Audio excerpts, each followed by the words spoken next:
လူပညာမိုးကောင်းရဲ့အစီအစဉ်ကနေအခုတစ်ခါတင်ဆက်ပေးသွားမှာကတော့ဒေသရှင်ဂျန်ရန်ဆက်ရဲ့အိမ်မက်ကိုလွန်ရွှေလို့အမည်ပေးထားတဲ့ဒီ series ထွက်ရှိလာတဲ့စာနယ်ဇင်းမိတ်ဆက်ပွဲအခမ်းအနားတစ်ခုတင်ဆက်ပေးကြပါမယ်။ကိုလူပညာမိုးကောင်းရဲ့အဖွဲ့သားရောက်ရှိနေတဲ့ညကတော့ Orchid Hotel မှာပါ။ဒီနေ့မှာဆိုရင်တော့ဒေသရှင်ဂျန်ရန်ဆက်ရဲ့အိမ်မက်တရားဒီနေ့မှာတကယ်ကိုပဲအကောင့်ထဲဖော်နိုင်ပြီဆိုတော့သူရဲ့ရီမန်းချက်အတိုင်းခုလိုမျိုးအိမ်မက်ကိုလွန်ရွှေလို့တိုက်တယ်ပေးထားဖြစ်တယ်လို့သိရပါတယ်။ဒါကြောင့်မလို့သူရဲ့အနုပညာတွေကဘယ်လိုရှိမလဲနောက်ပြီးတော့သူဂီတနဲ့ပတ်သက်ပြီးတော့သူရဲ့ series ကိုဘယ်လိုပုံစံမျိုးအနေနဲ့ချပြထားမလဲဆိုတာကိုလူပညာမိုးကောင်းရဲ့အစီအစဉ်ကနေဒီနောက်အခုပဲတင်ဆက်ပေးသွားမှာပါ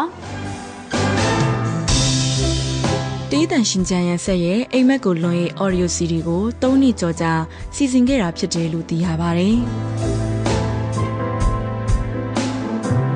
အိမ်မက်ကိုလွန်ရဲ့ audio CD မှာတချင်း17ပုတ်ပါဝင်ထားပြီး rock, pop rock, modern rock တချင်းအမျိုးအစားများစွာပဲဖြစ်ပါတယ်တေးတန်ရှင်ချန်ဆက်ရဲ့ကိုရိုင်းရေးကိုရိုင်းဆိုထားတဲ့တကူတော်တေးစီရီလေးဖြစ်ပါတယ်။အိမ်မက်ကိုလွန်ရဲ့ audio CD နဲ့ပတ်သက်ပြီးတေးတန်ရှင်ချန်ဆက်ကအခွေစီစဉ်ဖြစ်ပုံများနဲ့စူးစမ်းအထောက်မှုများကိုလည်းအခုလိုပဲပြောပြခဲ့ပါတယ်။စီရီတိုက်တဲ့ဘေးပြပုံလေးကတော့ကျွန်တော်တို့ဒီအခွေလေးစလုပ်တဲ့အချိန်ပေါ့နော်။2012လောက်ကတည်းကနေဒီဟာကိုစခဲ့တာ။ဒါပေမဲ့အဲ့တော့ကျွန်တော်တို့တချင်းတွေတဲတယ်တီးတယ်ဒါပေမဲ့မပြီးဘူးစိတ်တိုင်းမကြလေးလည်းရှိပါတော့။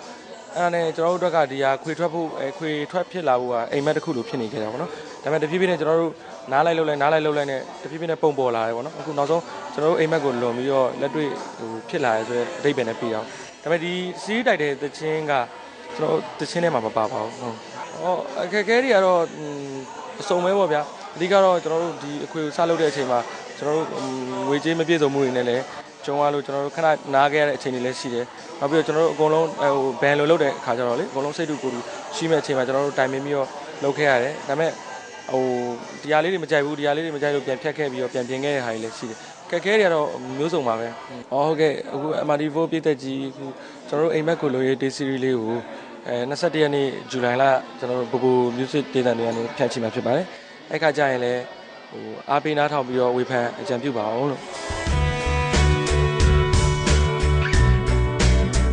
တေးတန်ရှင်ချန်ရန်ဆက်ရဲ့အိမ်မက်ကိုလွန်ရဲ့တေးစီရီကို industry ဘန်မှာအကောင်းဆုံးပါဝင်တီးခတ်ထားတာဖြစ်တယ်လို့သိရပါတယ်။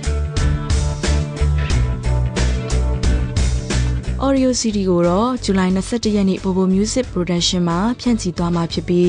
DVD ထွက်ရှိဖို့အတွက်ကိုလည်းစူးစမ်းသွားအောင်မှာဖြစ်တယ်လို့သိရပါတယ်။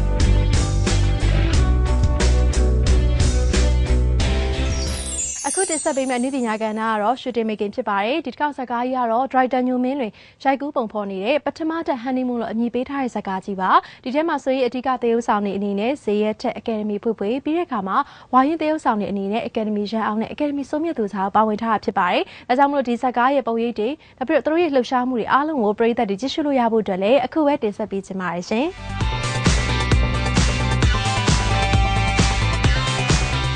လူပညာကျော်ပြည်သူများခင်ဗျအခုဆိုတော့လူပညာမိုးကောင်းကြီးစီစီကနေပြီးတော့ shooting making ကဏ္ဍကိုတိဆက်ပြီးတော့မှာပဲဖြစ်ပါတယ်ခင်ဗျအခုဆိုရင်ကျွန်တော်ရောက်ရှိနေရတော့ရန်ကင်းစနာမှာပဲဖြစ်ပါတယ်ဒီနေ့မှာဆိုလို့ရှိရင် director ညိုမင်းလွင်ရိုက်ကူးဖန်တီးနေတယ်ပထမထက် honeymoon လို့နာမည်ပေးထားရုပ်ရှင်ဇာတ်ကားရိုက်ကူးနေမှုတွေကိုပြည်သက်တွေမြင်တွေ့ရမှာပဲဖြစ်ပါတယ်ခင်ဗျပါဝင်ကြတဲ့သရုပ်ဆောင်တွေနေနဲ့ဇေယျထက်နဲ့ဖွေးဖွေးတို့ကပါဝင်တယ်လို့သိရပါတယ်ဒီနေ့မှာတော့ဇေယျထက်နဲ့ရိုက်ကူးနေတာပဲဖြစ်ပါတယ်ပြည်သက်တွေအားလုံးပဲကျွန်တော်တို့ဆက်ပြီးတော့ live ပါခန်းလာကြည့်ရှုပေးကြပါဦးခင်ဗျာ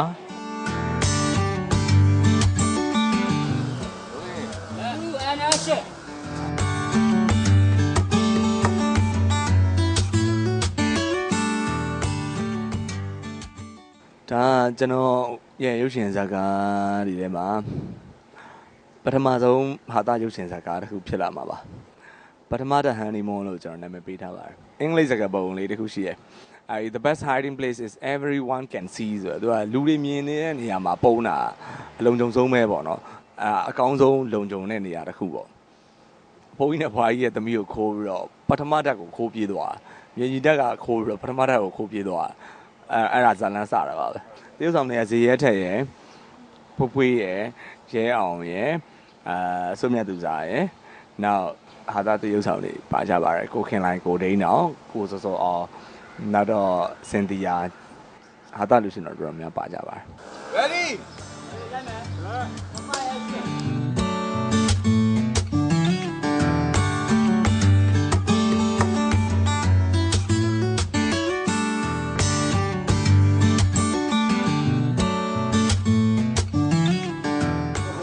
ဆိုပြီးတော့မှကျွန်တော်အဲ့ခိုးသွားတဲ့သူက